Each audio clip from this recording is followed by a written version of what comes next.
One of the important reflections about our movement is the fact that it is indeed a movement.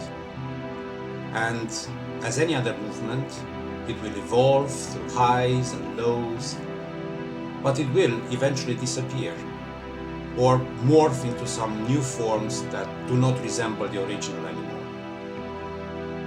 So, the question is, when will the end of Scouting as we know it most likely be? The answer could lie, as surprising as it may sound, in astronomy, more precisely in the work of Copernicus. We started out in the center of the universe, with the cosmos literally revolving around us.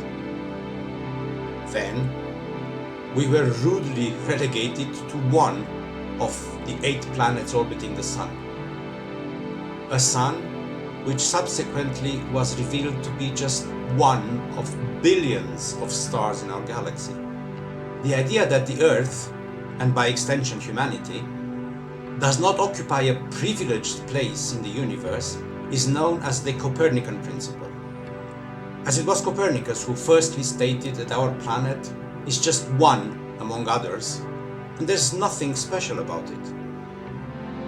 While the Copernican principle was firstly used with respect to our physical location, in 1993, Richard Gott applied the concept that we aren't special observers to our universe's 4th dimension, time.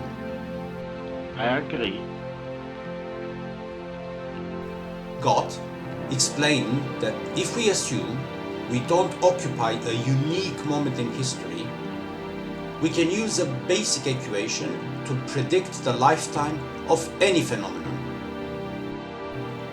based on the realistic assumption that we are neither living through the small percentage of time witnessing the birth of a phenomenon, nor the small percentage of time at the end of it.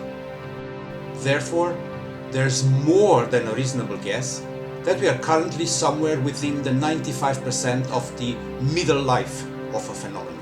And why is that? Because there's many non-special places for those intelligent observers to live, and only a few special places, so you're simply likely to be in one of the many non-special places. It's why you're likely to be born not on January 1st. Are you born on January 1st? See, how did I know that? Well, there's so many other days of the year.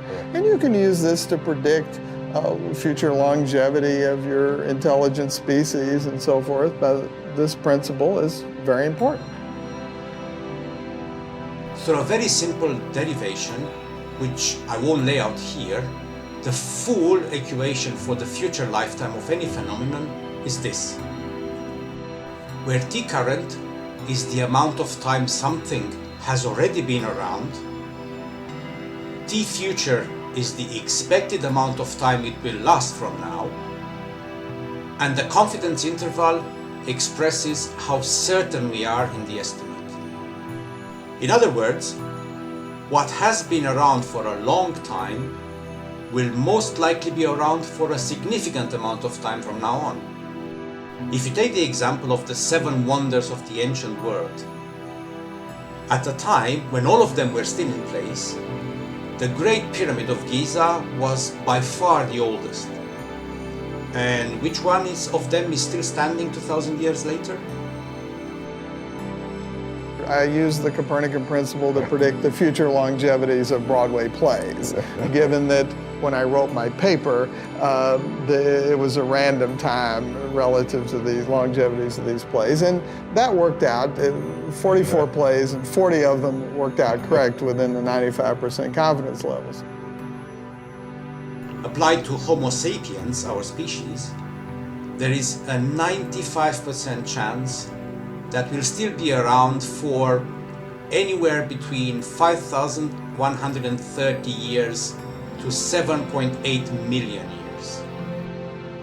This is in close agreement with actual evidence that shows that the mean duration of a mammal species is about 2 million years.